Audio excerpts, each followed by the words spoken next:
চেঙাস্থিত মধ্য কামৰূপ মহাবিদ্যালয়ৰ নৱাগত আদৰণি সভা সম্পন্ন বৰপেটা জিলাৰ দক্ষিণ পূব প্ৰান্তত 1971 চনত স্থাপিত একমাত্ৰ উচ্চ শিক্ষাৰ প্ৰতিষ্ঠান চেঙাস্থিত মধ্য কামৰূপ মহাবিদ্যালয় ছাত্ৰ একতা সভাৰ উদ্যোগত বৃহস্পতিবাৰে অনুষ্ঠিত হৈছে নৱাগত আদৰণি সভা কাৰ্যসূচী অনুসৰি পুৱা 9 বজাত মহাবিদ্যালয়ৰ পতাকা উত্তোলন কৰে মহাবিদ্যালয়খনৰ অধ্যক্ষ ডক্টৰ গোপেশ কুমাৰ শৰ্মাই পুৱা 9:10 মিনিটত ছাত্ৰ একতা সভাৰ পতাকা উত্তোলন কৰে মহাবিদ্যালয়খনৰ ছাত্ৰ একতা সভাৰ তত্ত্বাৱধায়ক সভাপতি ডক্টৰ কৈলাশ দাসে পুৱা 9:20 মিনিটত শ্বহীদ তৰ্পণ কাৰ্যসূচী ৰূপায়ণ কৰে মহাবিদ্যালয়ৰ অধ্যক্ষ বানেশ্বৰ বেজবৰুৱাই পুৱা 9:30 বজাত অনুষ্ঠিত হয় নপুৰণি ছাত্ৰ ছাত্ৰীৰ সতীৰ্থ সন্মিলন দিনৰ 1 বজাত অনুষ্ঠিত হয় মুকলি অধিৱেশন মহাবিদ্যালয়খনৰ অধ্যক্ষ ডক্টৰ গোপেশ কুমাৰ শৰ্মাৰ সভাপতিত্বত অনুষ্ঠিত হোৱা মুকলি অধিৱেশনৰ উদ্দেশ্য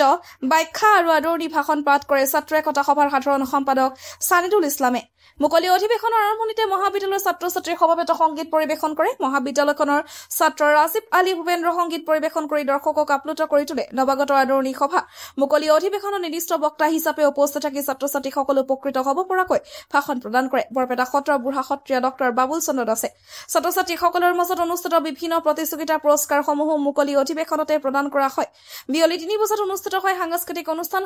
অনুষ্ঠানত গীত পৰিৱেশন কৰি দৰ্শকক আপ্লুত কৰি তোলে জনপ্ৰিয় কণ্ঠশিল্পী সনদ দাস আৰু বিপুল দাসে মুকালময় প্ৰস্তুত পাঠকৰ report north east frontier news মতে সভাত কৈছোৱে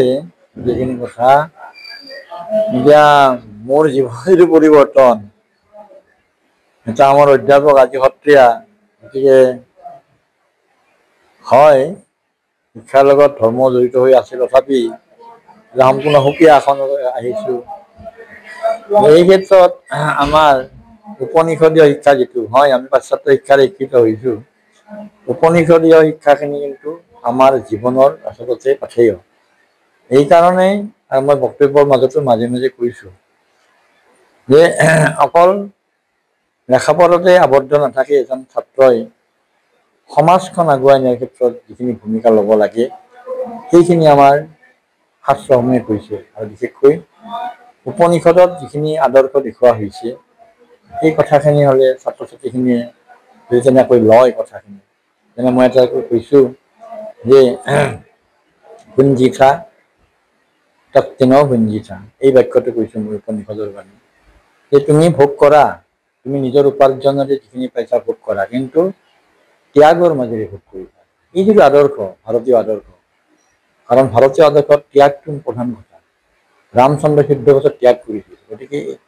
ত্যাগৰ মাজেদিহে এখন সমাজক আগুৱাই নিব পাৰি গতিকে পঢ়া শুনাৰ লগতে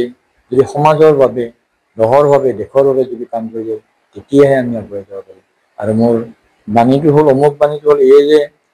এই উঠি অহা প্ৰজন্মৰ নৱপ্ৰজন্মৰ যিখিনি নৱাগত আদৰণি সভা আছিলে প্ৰতি বছৰৰ নিচিনা এই বছৰৰ আমাৰ নতুন ছাত্ৰ ছাত্ৰীখিনিক আদৰণি জনোৱাৰ উদ্দেশ্যে এই নৱাগত আদৰণি সভা ছাত্ৰ একতা সভাই আয়োজন কৰে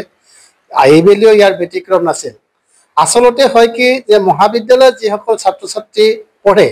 সেই ছাত্ৰ ছাত্ৰীখিনিৰ মন মগজুত এখন সমাজ পৰিৱৰ্তন কৰিব পৰা সম্পূৰ্ণৰূপে শক্তি থাকে আৰু সেই শক্তিখিনি কিদৰে আমি বাহিৰ কৰিব পাৰোঁ তাৰ কাৰণে আমি এনেধৰণৰ সভা সমিতি পাতি বিভিন্ন বক্তা মাতি তেওঁলোকৰ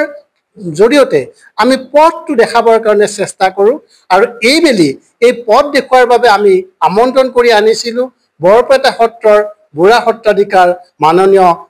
ডক্টৰ বাবুল চন্দ্ৰ দাসদেৱ আৰু তেখেতৰ যি মাৰ্গদৰ্শন ধৰ্ম